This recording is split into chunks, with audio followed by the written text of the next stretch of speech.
입시로 봤을 때는 정시도 중요해요. 아이들이 사실 이 정시 공부를 3년을 하고 있는데 정말 발현이 안 됐을 뿐이 우수한 애들이 많거든요.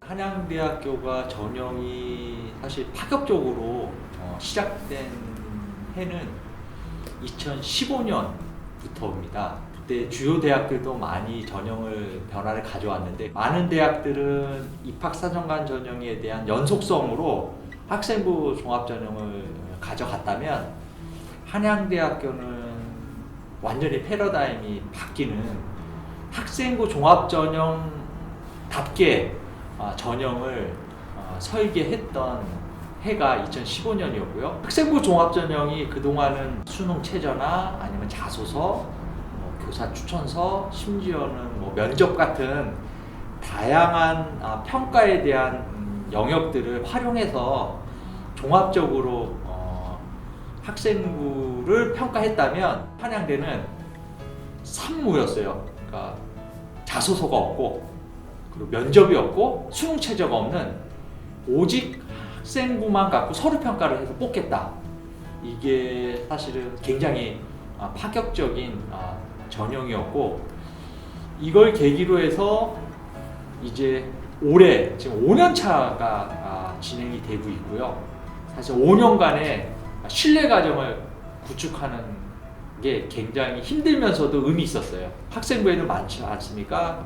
1번부터 10번 항목까지 있는데 그 대표적인 항목 중에 4번에 수상실적이라는 게 있고 그 다음에 7번 항목에 창체 활동에서 자율활동, 봉사활동, 동아리활동, 진로활동이라는 게 있고 그 다음에 제일 학생부에서 사실은 많이 보는 게 8번 항목 8-1의 내신 등급 성적 부분하고 8-2에 과목별로 아이들이 어떻게 수업에 참여했는지를 500자로 적어주는 세부 능력 특기 사항이 있어요. 마지막으로 10번 항목에 보면 담임 선생님이 1년을 마쳤을 때 적어주는 행동특성 종합 의견이 있는데 한양대 그걸 다 보는 거였어요.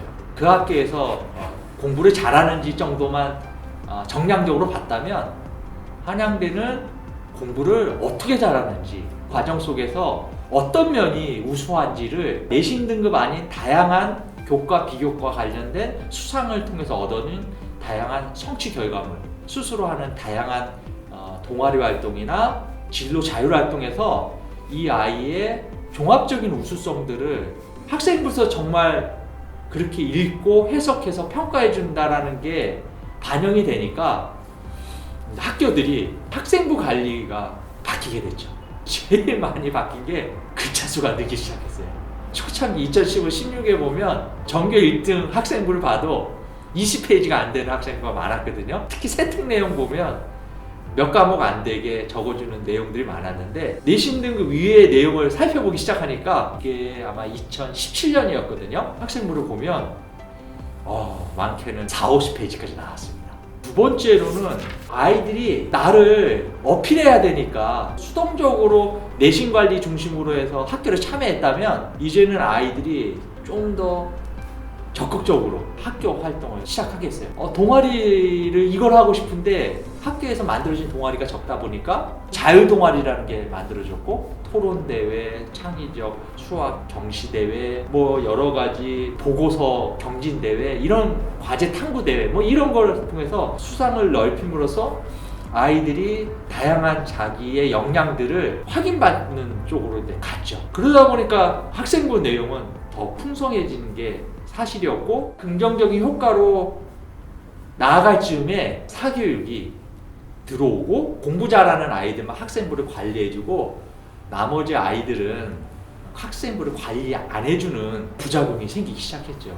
과연 대학은 이거를 변별해낼 수 있느냐, 이러한 굉장히 공격적인 질문들도 많이 해오는 과정 속에서 학생부를 해석하고 평가하는 부분에 대한 진정성을 찾는 노력을 많이 했지만 때마침 정부나 이런 부분들에서도 또 언론사에서도 학생부 안에서 교내 중심이 아닌 영역으로 의심될 수 있는 부분들은 글자 수뿐만 아니라 영역별 관리가 굉장히 강화가 됐죠. 첫 해부터 평가를 고도하긴 힘들어서 5년 계획하고 첫 해는 아이들 우수 활동 중심으로 평가를 했고, 둘째 해는 아이들의 학업 역량, 소위 말하면 수상이나 교과 수상 외에 증명할 수 있는 다양한 성취물을 갖고 평가를 했고요. 셋째 해부터 이제 본격적으로 점성평가가 들어갔는데, 어떤 식으로 이 아이가 학습 과정 속에서 정말 우리가 보는 우수 역량인지에 대한 과정평가가 세특 중심으로 들어갔어요. 작년에 공개된 기준으로 보면 첫 번째가 3년 동안 과목별 학습 내용 중에서 이 학업 역량에 대한 비판적 사고력이 어떤지를 보겠다. 두 번째는 여러분의 창의적 사고 역량을, 세 번째는 여러분의 자기주도 역량을, 네 번째는 여러분의 소통과 협업 역량을 중점적으로 보겠다. 그 중에 핵심이 횡단평가라는 우리 나름대로의 학생부 평가 방식이에요. 한양대는 학생부를 서류로만 횡단평가를 통해서 그 우수성을 찾아낸다. 그래서 많이 궁금해하죠. 그 횡단평가의 핵심 내용은 그 수상이 창체나 아니면 어떤 과목의 과제에서 이런 식으로 공부해갖고 학습이 발전하면서 수상을 도전해갖고 이렇게 얻었구나. 이 아이가 스스로 참여하고 호기심을 갖고 배움의 열정을 갖고 자기의 관심 분야에 대해서 정말 최선을 다해서 공부할 때는 이게 여러 선생님에 의해서 여러 각도에 의해서 우수성들이 학생부의 문자든 숫자든 어떤 결과물이든 과정상에서 안 나타날래 안 나타날 수 없는 구조가 학생부더라고요. 2015년에는 변동이 없더라고요. 정시를 뽑은 애나 학생부를 종합으로 뽑은 애나 3년 동안 이렇게 지켜봤더니 차이가 없어요. 2016년부터 딱 정확하게 논술, 교과, 특기자는 정시랑 약간 차이는 있지만 유의미세가 하나도 없었어요. 그게 2017년이 되면요, 갭이 더 커져요. 한승환 교수님이 사실은 교육평가 부분에서 굉장한 연구자인데 이 결과를 보더니 그 말씀을 하시더라고요. 국가에서 하고 공정성이 담보된 정시보다도 고등학교가 아이들의 우수성을 문자로 학생부에 표시해 준 거를 대학이 이런 고도화된 평가 방식으로 평가했더니 그 아이가 대학에 와서 성장하는 모습은 확실히 정시 아이와는 다르다라는 게 증명됐다라는 거예요. 그래서 이거는 굉장히 의미성이 있다. 그동안은 메인 전형은 정시랑 논술이었어요. 근데 2015년부터 저희 메인 전형은 전체 전형의 40%가 학생부 종합 전형이에요.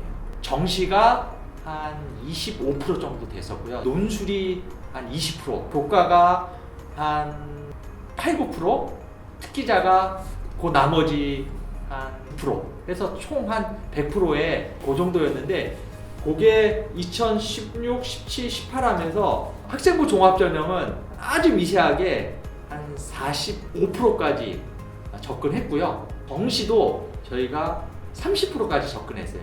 2015부터 줄인 전형은 논술하고 특기자 전형을 줄였습니다. 지금 메이저 대학은 그 정시를 30% 늘릴 때는 대신 지금 줄이려고 하는 영역은 다 논술이에요. 서울대 같은 경우는 직윤하고 일반이 있다면 제가 봤을 때는 직윤에서 좀 더 많이 줄여갖고 정시 인원을 늘릴 가능성이 굉장히 크고요. 조금 더 정시를 늘린다고 하면 저희 같은 경우에도 지금 생각하는 게 이미 논술은 너무 많이 줄여나갔고 특기자 전형이 1순위고요. 그 다음에 만약 줄인다고 하면 학생부 교과를 조금 줄일 수 있는 것 같아요. 그게 지금 주요대 방향성이에요. 그런 공격을 굉장히 많이 받았죠. 이 우수자원을 우리가 놓치는 거 아니야? 라는 고민을 굉장히 많이 했죠. 면접을 봐도 합격해놓으면 어떤 현상이 일어나면 다 도망가는 현상이 일어나요. 면접 안 해도 소신 있게 지원하는 아이들도 400%가 도망가는데 그걸 열어놓으면 모양만 학생부 종합전형이고요. 우리가 말하는 학생부 종합전형, 고교가 살아나는 전형은 아닌 거예요. 지금 사실 얼마나 자신감이 있냐면요. 소위 말하는 강남에 있는 그런 학교 중에 상위권 아이가 안 붙고 전교 20등, 30등 아이가 붙은 거예요. 그러면 우리가 혹시 잘못 뽑은 거 아니야? 왜냐면 그런 피드백이 오니까. 그리고 교사 그 학생부를 가져오면 읽어보면 우리가 잘 뽑은 거예요. 전교 5등 안에 드는 학생부는요, 학교가 만들어준 학생. 비록 2, 3등급이지만 수업 참여를 엄청 열심히 했구나.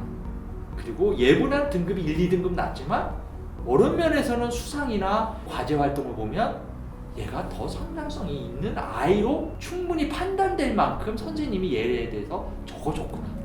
이게 다 비교가 되는 거예요. 영재고에서 들어오고 특목고에서 들어오고 비교했을 때 전혀 흔들림 없이 성장하고 있고 가면 갈수록 잘 커지고 있으니까 이렇게 바뀌고 있는 거예요. 전혀 흔들림 없어요.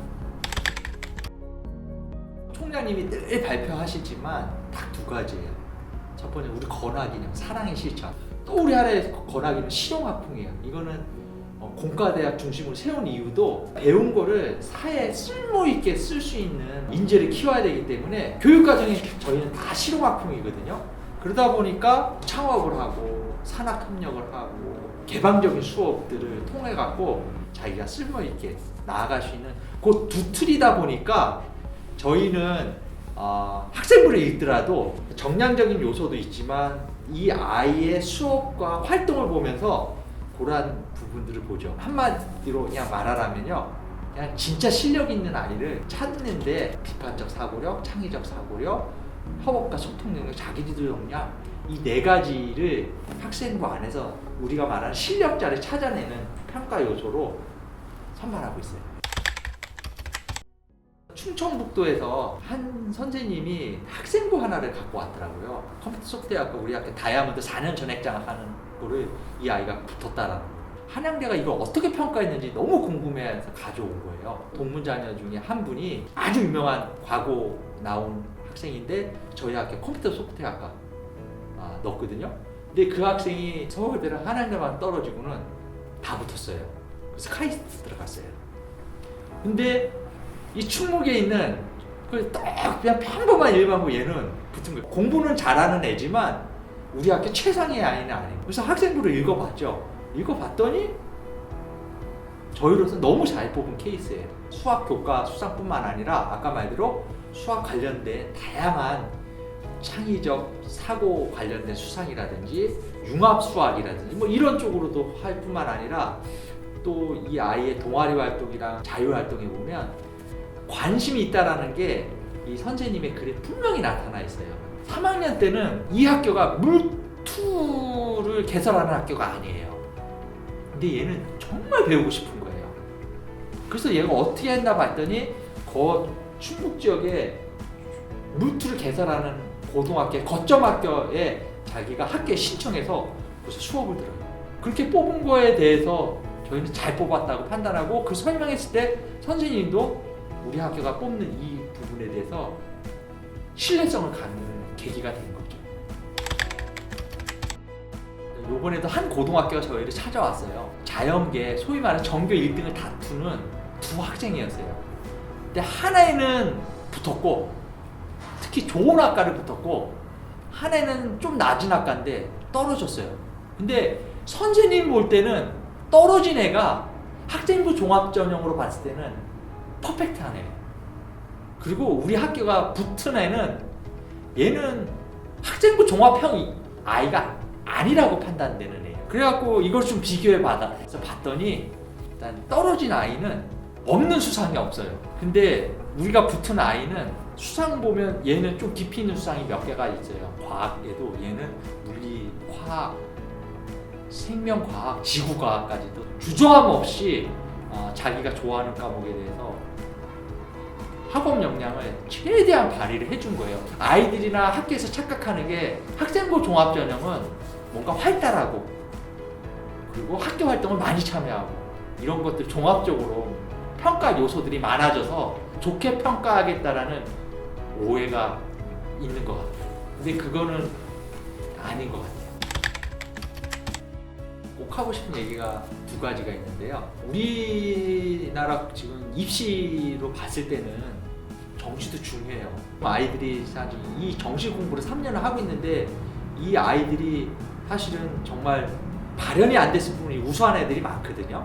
정시다 종합이다 이러한 비교 경쟁은 이제는 정말 다 멈추고 우리 아이들이 미래에 정말 필요한 역량을 갖춰서 경쟁력 있게 쓸 수 있는 인재로 키워나는데 이제는 고등학교가 포커싱이 돼야 될 것 같거든요. 그러려면 딱 지금 해줘야 되는 게 대학들이 그동안 멈칫멈칫했던 저희도 올해 시도할 건데요. 평가 절차, 평가 요소, 그리고 평가 방법 이 부분들이 정성평가 부분들이 많이 오픈될 거예요. 그 학교가 바람직하게 고민해서 아이들에게 피해 없게 나갈 수 있도록 하는 게 중요해서 대학이 올해 안에 이 부분에 대해서는 좀 노력을 해주셨으면 좋겠습니다. 감사합니다.